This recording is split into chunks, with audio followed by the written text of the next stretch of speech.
Hey everyone, how's it going? So today I will be instructing you guys on how to break in or how to properly break in a baseball mitt. Starting out with a few items that you will need is going to be obviously, of course, a baseball mitt.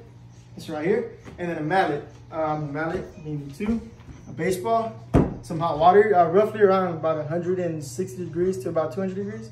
But yeah, and then as well a kind of a soft surface just in case that you will need to obviously hit down on the glove. But yeah, so starting off, the first thing you want to do is just find and recognize, your hand pretty much. So where do I want to create this pocket, right? So the pocket is roughly, for me at least, is roughly around my index finger, maybe about like halfway through it. So that's my pocket right there. So if I put on my glove, my pocket will be somewhere around here. All right. So that's where I want to actually, just pound down on it, right? So now that we've recognized that though, any questions? No? No. All right, cool, awesome. So now we're gonna pour down some water on it. So obviously this right here will just stretch down the actual leather of it. So nothing too fancy, just honestly just wet the whole entire glove from inside to outside. And then this should soften up the leather and as well stretch the leather. Sorry about that. But yeah, so this, all it does is pretty much just stretch down the leather and it kind of just like forms the glove for you as you pound it down. But yeah, and then as well, pour some water as well inside the glove. Not too much, as all you're focused on is just the surface area. Yeah, so once it's softened up, kind of just, like take the excess of water out and you're good. All right, so now the pounding begins, right? So obviously it's flat surface here, so it's a lot easier.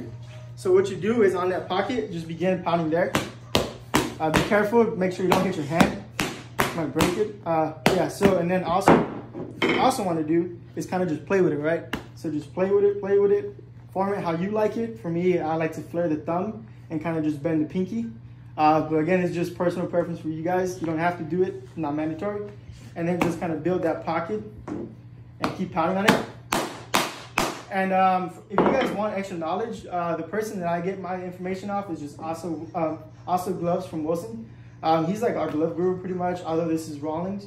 Wilson's pretty much his brand, but it's the same thing, same type of leather. What he also likes to do, and I like to do as well, is kind of like poke the glove out in a way. Don't worry, you're not harming the glove. You're just simply,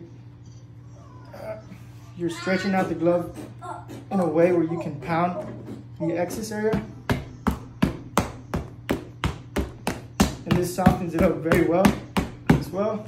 You go back, and then you also pound the breaking points of it, which is pretty much like the wrist right here. This area right here, you want to kind of like pound from here and then pound the other way, as you can see.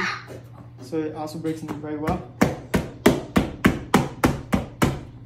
And then the other end. All right. So once you've done that, you will notice that your glove is extra soft. So now this is where you want to be careful. You're gonna have to start beating.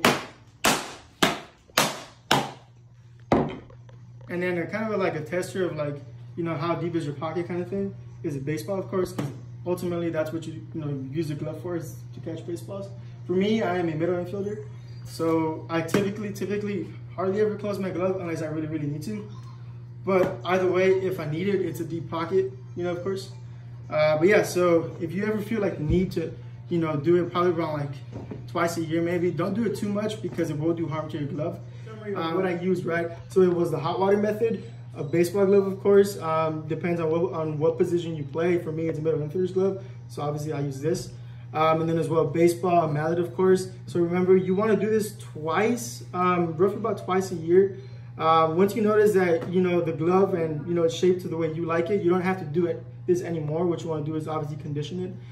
So don't take this as like an everyday thing. It will do harm to your glove if you do it excessively. So I will caution you on that. But yeah, at this point, do you guys have any questions? No? Awesome. Appreciate you guys.